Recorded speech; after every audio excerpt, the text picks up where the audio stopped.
Welcome back, Chooms. My name is LastKnownMeal, and today we have some Cyberpunk 2077 news because today CD Projekt Red has released a new patch called Patch 1.63. Of course, people were expecting Patch 1.7 to arrive, but do keep in mind that Patch 1.7 is going to be arriving closer to the expansion release, so sometimes in September. But patch 1.63 actually offers a lot of quests, gigs, and some gameplay changes that we're going to cover and talk about in this video. And of course, when it comes to mods, all of your mods are going to be broken now, so if you're trying to get in and you're getting a script error, either delete all of your mods or reinstall the game again, because, well, if you don't want to go through the files, then you can do it that way and it's going to be a lot easier. So first off, we're going to be covering quest changes and fixes. They fixed an issue where selecting a blue dialogue option while calling Mitch twice could cause the call to be permanently stuck on the screen. All along the Watchtower quest, they fixed an issue where V gets flatlined after crossing the border. Chipping in, it is now possible to examine all of the clues on Ebunike before becoming detected. I had this issue, glad it was fixed. Give Me Danger, fixed an issue where there were no objectives left in the journal. I Walk the Line, fixed an issue that could cause V to randomly flatline during the quest. Lightning Breaks, fixed an issue where Panem wasn't present in front of the garage and spawned inside the motel instead. Machine Gun, fixed an issue where the dialogue with Skippy wasn't activated after performing 50 kills, and it wasn't then possible to unequip Skippy. I had this issue, glad it was finally fixed. Never Fade Away, fixed an issue where Rogue despawned from the couch in the Atlantis, blocking the progress. I had some people tell me about this. They said basically they can't progress through the game at all, even after, reloading the saves again and again, so this is actually fixed now. Only Pain, fixed an issue where it wasn't possible to complete the Defeat the Cops objective because the cops were not present at the intended location. Played Safe saw two fixes. Fixed an issue where holograms and platforms in the parade disappeared after an autosave was loaded, and also fixed an issue where Takemura didn't call to start the parade mission. Pyramid Song has also been fixed, where now basically where there was issue with Judy teleporting underground after entering the church. I had this once, the first time I was doing this quest, but after that it wasn't really happening, so it really seems like a situational quest, or well, situational problem overall. Search and Destroy, Takemura will now move to his hiding spot instead of standing in the middle of the room during Arasaka's attack. Demonetized on Wheels, fixed an issue where Quadra Turbo R VTEC spawned underground, blocking progress. Small Man, Big Mouth, enemies and the van now spawn correctly. The Heist, fixed an issue where Jackie wasn't present in front of the afterlife, and with a little help from my friends, fixed an issue where nomads were not present at the train station. When it comes to open world fixes, this is what they did. Fix some instances where some gigs were stuck in the undiscovered stage and did not start after approaching the area. Fixed an issue where regular subtitles appeared instead of overhead subtitles for some crowd NPCs in Rancho Coronado.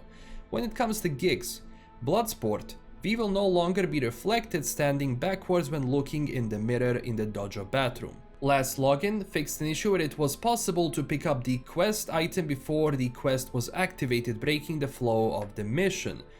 Going Away Party, fixed an issue where it wasn't possible to get in the car with Flavio. I had this once. Guinea Pigs, all of the security robots in the hotel now properly engage in combat, nice. On Tight Leash, fixed an issue that could cause the gig to be stuck without an objective after completing it. The serial demonetized gig, they fixed an issue where the quest could reactivate again after completion and become stuck on Steal the CCTV footage objective. Blood in the Air reported crime, they fixed an issue where the quest was stuck on the Search the Crate objective even after searching the crate, and in the Red Comrade the issue was fixed where it wasn't possible to search the stash. Now when it comes to UI fixes, there was an issue where transferring money or data, the UI showed the enemy hack in progress text, so that was fixed. There was an issue where devices could become unusable after opening the map, and also an issue where FSR toggle wasn't grayed out after restarting the game with dynamic resolution scaling on. When it comes to visual fixes, they fixed one where some surfaces had color artifacts when pet tracing was enabled, and generally Path tracing, when it came out, had some issues with that, with surfaces in general, with some color of the surfaces, but now it was fixed. And also there was an issue where bright colorful flashes appeared at the edges of certain objects when DLSS was enabled. When it comes to PC specific changes, they fixed the crash that occurred on launch when using Razer Chroma. So I didn't even think this was possible to give you a crash, but yeah, this is now fixed. And also there was an issue where photo mode screenshots could appear as empty files and brought them back to their original folder location. If you're not aware, after the path tracing update came out, the screenshots were being placed in the documents folder under Cyberpunk, or well, CD Projekt, instead of being placed in the pictures, or well, photos folder where it usually was, and instead of that you got these empty files like they said here.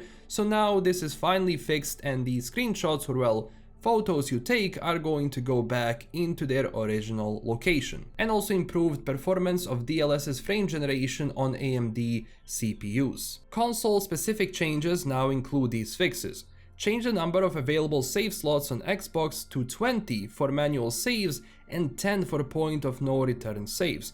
Players who have a number of saves that exceed a new save limit will need to delete some saves to be able to create new saves. Yeah, this is definitely annoying, but if you want this, yeah, you have to delete some saves, so be careful that you don't delete something which is important. But of course, I'm pretty sure there is a way. Of course, I don't use Xbox Series X or S, but if there is a way to back up those saves, I would recommend doing it either on a hard drive or maybe a USB or whatever. And also addressed an issue affecting performance on Xbox Series X and S after playing for an extended period of time. When it comes to miscellaneous fixes, photo mode stickers and frames will now properly appear on screenshots, and some very nice fix is also that Padre will now recognize Corpo and Nomad V in the intro holocall, so you can check this out if you're playing the game again from start. And for the end, Red Mod has seen some fixes where they allow deploying mods from a listing file and updated command help texts. Overall, this was a very nice patch. I mean, they fixed a lot of gigs, they fixed a lot of lingering issues which were still present even after previous patches.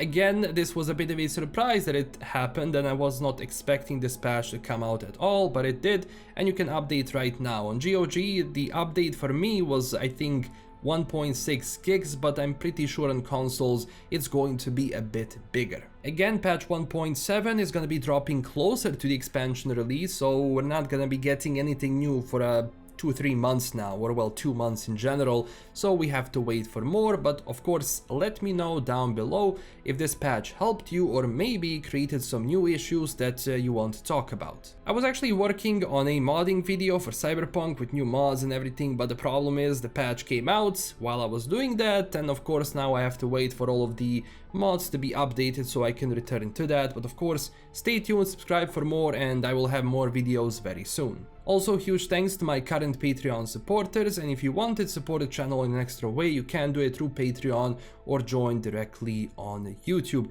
Again, this is LKM signing out, stay classy everyone, and I will see you in the next video. Bye bye.